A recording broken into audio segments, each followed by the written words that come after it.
Today, we're diving into a psychological concept that might just change the way you think about happiness. It's called the hedonic treadmill, and it's a fascinating look at why we feel the way we do. You know the feeling, right? If I just get that promotion, or buy that house, or find that perfect partner, then I'll finally be happy. We all set these big goals, thinking they're the finish line for some kind of permanent joy. But what if the science tells a totally different story?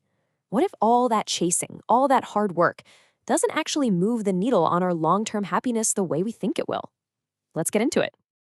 All right, so first things first, what exactly is this treadmill? Let's break down this whole idea of returning to our emotional normal. Okay, so the core idea is this. We all have a kind of happiness set point.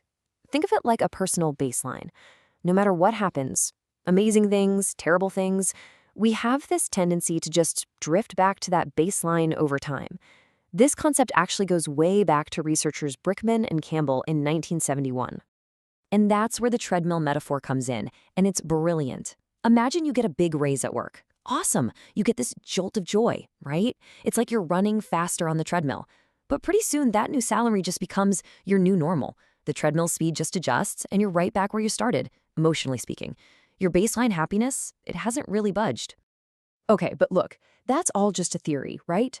So let's dig into the landmark study that really put this idea on the map. And trust me, this is where it gets really interesting. So what these researchers did back in 1978 was pretty clever. They looked at two groups of people who had just gone through absolutely life-altering events, but at totally opposite ends of the spectrum.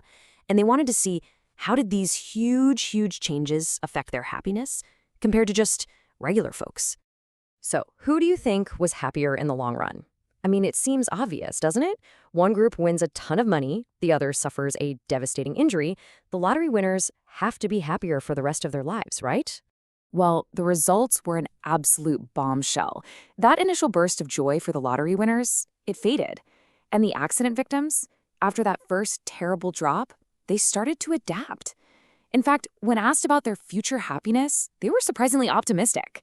It was like both groups were already drifting back toward their own personal baselines. And you can see this principle play out visually with other major life events, too. Look at something like marriage. There's that big initial spike in happiness. Or widowhood, a huge, deep valley. But notice what happens over the next few years. The lines start to trend back toward where they started. That, right there, is hedonic adaptation in action. But wait, the story isn't quite that simple. Researchers pretty quickly figured out that the idea of everyone just returning to some neutral middle ground was, well, a bit too clean. So what else is going on here? Well, a huge piece of the puzzle turns out to be genetics.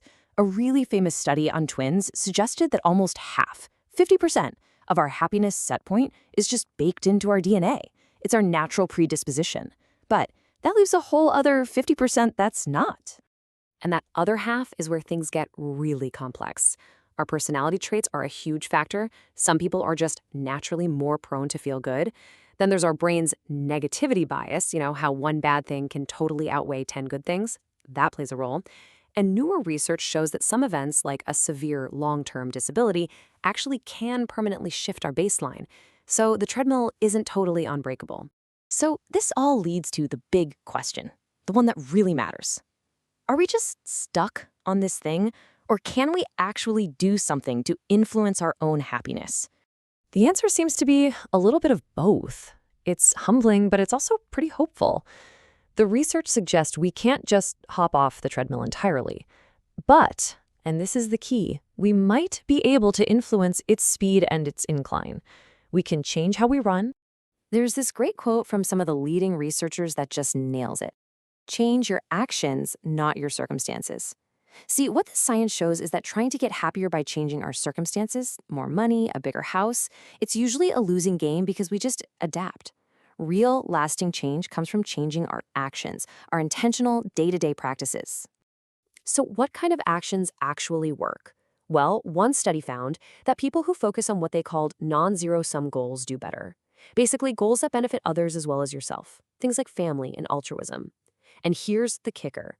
People who focused too heavily on things like wealth and status, they actually reported a small negative impact on their happiness. Kind of wild, right? And that really brings us to the final big idea here. If the hedonic treadmill is real, it means the pursuit of happiness isn't some race to a finish line that once you cross it, you're done, because that finish line just keeps moving. So maybe the real question isn't, how do I win? Maybe the question is, if the finish line for happiness keeps moving, what kind of race is actually worth running?